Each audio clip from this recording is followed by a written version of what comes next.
So George, tell me, you follow politics Yeah. for your whole life. What do you think about our president today? Oh, I think that he's trying. I don't think he's having much success. The problem seems to be that the president can't make laws. Only Congress and the House and the Senate, they've locked it up. There's nothing coming to the president and nothing being put on his desk for him to either sign it or reject it. So explain the locked it up. Locked it up means that's it. They basically just shut it down. Locked it up means that there's 3 phases to putting legislation into law.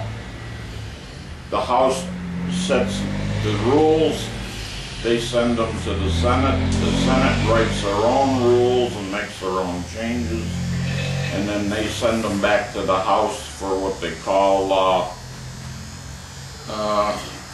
Let me ask you this. When they're writing these bills, do you think they have us in mind? No, never, no. Everything is money nowadays. You have so many lobbyists down in D.C. Let me ask you a question. Do you have a lobbyist in D.C.? Not that I'm aware of. No, you don't. Do we have any, which is funny because as a population as a whole, we don't have our own lobbyists except for our vote. What's the big problem, right? Do you think people right now are do you think they're following the Democratic, Republican, Conservative Party as much as they are just saying that, no, this has got to stop and now it's got to be about me? Well, the American people are starting to say, no, it's got to be about me. That's the good side. The bad side is the American people have already lost the opportunity to make it about them. If you take a look at the economy of this country, this economy is run based on dole-outs from the politicians. And what I mean by that is probably not 90, but I'll bet you 55 or 60% of everybody you see is on the dole or the public payroll in one way, shape, or another. Right. In other words, they're making money. They're making money, okay? So how do we get it back? How do we get the population to unite and get government to work for us again? That's fairly simple. It's so simple that people don't understand it. It's the old story that if you don't vote, you get what you ask for. If everybody, and I'm talking about all 330 million Americans, went out on election day and voted, then the politicians couldn't rig the elections. And what I mean by rig the elections, every politician has a bunch of people in their pocket, and that's the people that they give paychecks to every week. Well, with people's paychecks growing as short as they are with our economy turning over the way it is right now, I would think that there would be less of an allegiance to that type of a person right now. I mean, my paycheck as a barber comes from everybody. Republicans, Democrats, liberals, conservatives, and I don't think I follow any one point on anything. I find myself being Democratic on some choices, Republican on others, yet the truth is, to me, it's all about me. And not just me, but what's good for the good of the country. I mean, they're going to pass a law that I don't like, but if it's for the good of the country, I'm going to live with it. I think there's too many people that... Let me take health care. Health care right now is the #1 debate in the government, and it's a good example of what's wrong with this country. The people who vote, I'm talking the congressmen and the senators, they make the laws, and when they sit down and write the laws, they take the input from everybody who gives them input, and they say, okay, we'll cover that and we'll cover this. You don't have an option. You don't have the option to talk to your elected representative unless you go to what they call a town hall meeting. the town hall meetings are loaded with all the political cronies. Well, I'll give you an example.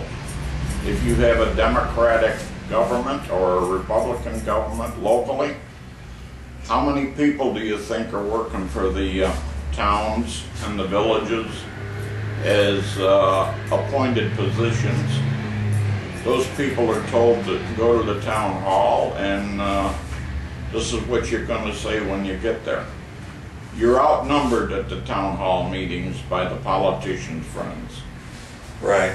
Unless the American people know that and say, now we're not going to take it anymore, we're going to load the place up with everyday people, nothing's going to change.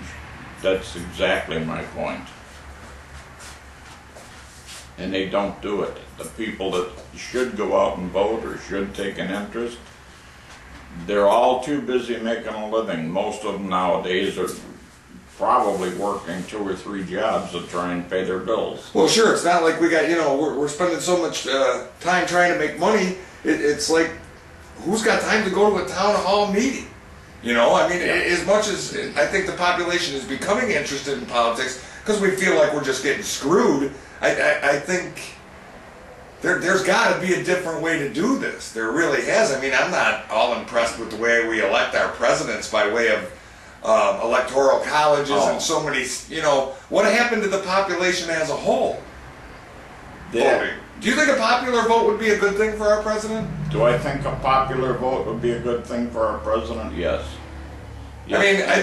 I believe that we should start to pick our presidents like we pick our American Idol on TV nowadays, the way things are going. Let's get 50 candidates and put them all through each week grilling and then to see what you're going to come up with. Seems we could get a better choice. I got a hunch that we may be on the edge of a revolution in this country. And I talk about revolution in terms of a non-violent revolution. Right, nobody wants to see it go to it. Listen, you know what? You're put on this earth for what? Maybe you get 80, 90, maybe 100 years you get. And we got the greatest country in the earth, and this is how we gotta live? Right now we gotta go through, they're talking about gas prices going up to $3.50, $4 a gallon by Memorial Day right now. How does it end? Where does it end? Who raises them prices? Those are the people that are running the government today. All the big money people are making donations and telling them what they want for the laws. That's how we got into trouble in the first place. So basically government has become almost like an outsourced business. Oh, it is outsourced. How many people do you think have left government? And you see it happening today. You see all kinds of people now resigning from Congress because there's a little bit of pressure on them. And guess where they're going? Probably to some big fat wallet job somewhere. They're going out and they're going to sell themselves as a lobbyist. A lobbyist is nothing but somebody who has connections. So, do you feel the lobbyists play a major role in the way government is run? The whole government is run by lobbyists, not major. And who's electing these lobbyists? these are the people that... Nobody's electing these lobbyists. I understand nobody's elected them. I do understand that, but what I meant by it was, it seems for a group of people that have so much power in this country that aren't elected but appointed to a position to just toss money around? They got all kinds of money. If you take the attorneys, if you would take the big businessmen, how about a guy like Buffett or one of them with billions of dollars? How much influence can they have with their pocket? Lots of it. Well, you know what they say. Money talks and bullshit walks. Yeah, that's right.